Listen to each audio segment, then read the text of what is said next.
Selamat malam, perkenalkan nama saya Maya Angelika Lamtiur Siombing dengan NIM 221030-2006 dari kelas 3A1. Hari ini saya akan mempresentasikan sebuah materi kewirausahaan yang berjudul Identifikasi Akses Pembiayaan atau Modal Usaha Baru.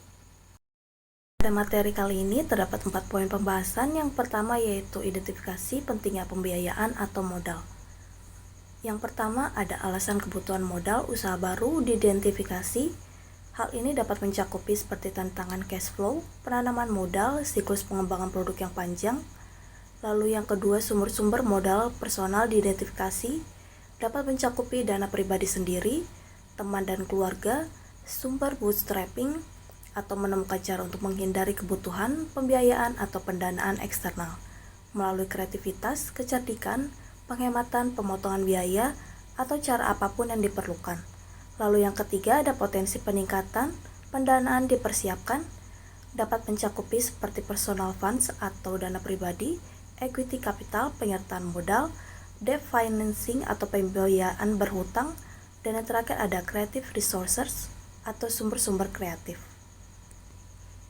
Poin yang kedua yaitu identifikasi sumber-sumber pembiayaan ekuitas.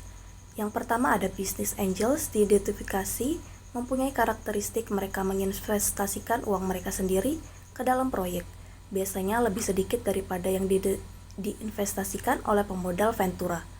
Lalu mereka membuat keputusan sendiri mengenai investasi, mereka berinvestasi sesuai dengan kelayakan proyek dengan harapan keuntungan di masa depan. Lalu juga tujuan utama mereka adalah untuk menerima pengembalian investasi mereka. Yang kedua adalah venture capital diidentifikasi, dapat mencakupi 3 hal. Yang pertama berdasarkan cara pemberian bantuan, ada 2 bagian. Yang pertama ada single tier approach, yang kedua ada two tier approach. Lalu juga ada berdasarkan cara penghimpunan, leverage venture capital, lalu ada equity venture capital. Dan yang terakhir berdasarkan kepemilikan, private venture capital company, public venture capital company, bank affiliate venture company. Lalu yang ketiga ada initial public offering diidentifikasi, dapat memberikan manfaat seperti mengatasi kendala pinjaman, mempunyai bargaining yang lebih besar dari bank, diversifikasi likuiditas dan portofolio, monitoring, pengakuan investor, dan perubahan modal.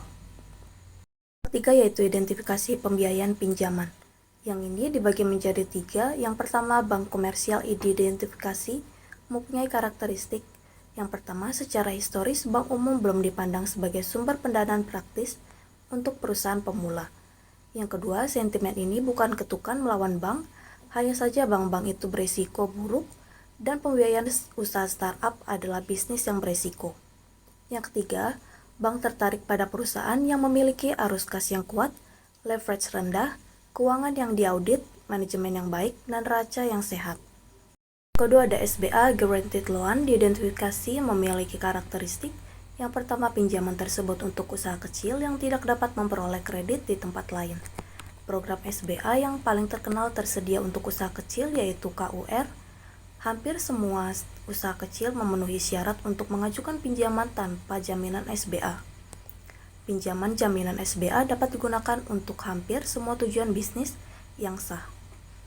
Lalu yang ketiga, sumber-sumber pinjaman lain diidentifikasi, dapat mencakupi yang pertama, teman dan keluarga, kedua, kartu kredit sebaiknya digunakan secukupnya, yang ketiga, jaringan langganan peer-to-peer, lalu yang keempat, organisasi yang meminjamkan uang ke kelompok.